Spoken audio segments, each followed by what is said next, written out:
Palakkad Koottanad electric post മറിഞ്ഞു വീണ് യുവാക്കൾ രക്ഷപ്പെട്ടത് തലനാരിഴയ്ക്ക്.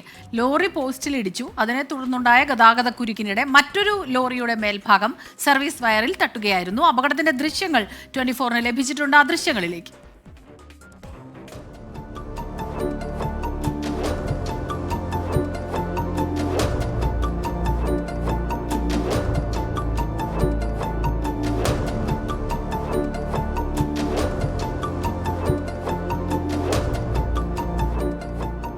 നിഖിൽ പ്രമേശാണ് ചേരുന്നത് വിവരങ്ങളുമായി പാലക്കാട് നിന്ന്. നിഖിൽ, തലനാരിഴയ്ക്ക് എന്ന് അക്ഷരാർത്ഥത്തിൽ പറയാം. അത് ദൃശ്യങ്ങൾ കാണുമ്പോൾ തന്നെ നമുക്ക് മനസ്സിലാവും അവർ രക്ഷപ്പെട്ടിരിക്കുന്നു അല്ലെ.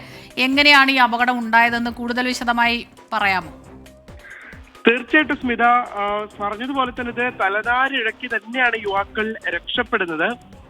ഈ അപകടം സത്യത്തിൽ ഇത് ദേഹത്തേക്ക് വീഴുകയാണെങ്കിൽ വലിയ അപകടമായി മാറിയത്. അതിൽ നിന്ന് വളരെ അത്ഭുതകരമായി ഈ 3 അംഗ സംഘം രക്ഷപ്പെടുകയായിരുന്നു.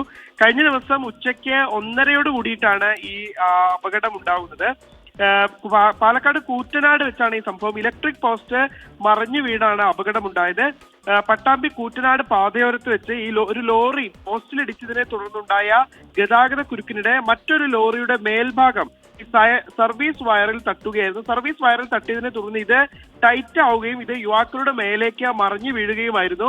ഒരാൾ ബൈക്കിലിരിക്കുമ്പോൾ ആ ബൈക്കിന് സമീപത്തേക്ക് കൂടി ഇത് വീഴുന്നുണ്ട്. അപ്പോൾ ഉറപ്പായി നമ്മൾ ഇയാൾക്ക് പരിക്കേറ്റിരിക്കുമെന്ന് കരുതും. പക്ഷെ ആർക്കും തന്നെ പരിക്കേറ്റിട്ടില്ല എന്നുള്ളത് ആശ്വാസകരമായിട്ടുള്ള ഒരു കാര്യമാണ്. അതിന്റെ ദൃശ്യങ്ങൾ അവിടുത്തെ CCTV ക്യാമറയിൽ പതിഞ്ഞു. പിന്നീട് അത് അവർ പരിശോധിച്ചപ്പോഴാണ് തങ്ങൾ രക്ഷപ്പെട്ടത് എത്ര വലിയൊരു അപകടത്തിൽ നിന്നാണ് എന്ന് അവർക്ക് ബോധ്യപ്പെട്ടത്. 3 പേരും അവിടെ സംസാരിച്ച് നിൽക്കുകയായിരുന്നു. ആ സമയത്ത് ഒരു പക്ഷേ അല്പം കൂടി അവരുടെ ദിശ മാറിയിരുന്നെങ്കിൽ അത് അവരുടെ ദേഹത്തേക്ക് വീഴുന്ന ഒരു സാഹചര്യം ഉണ്ടായേനെ.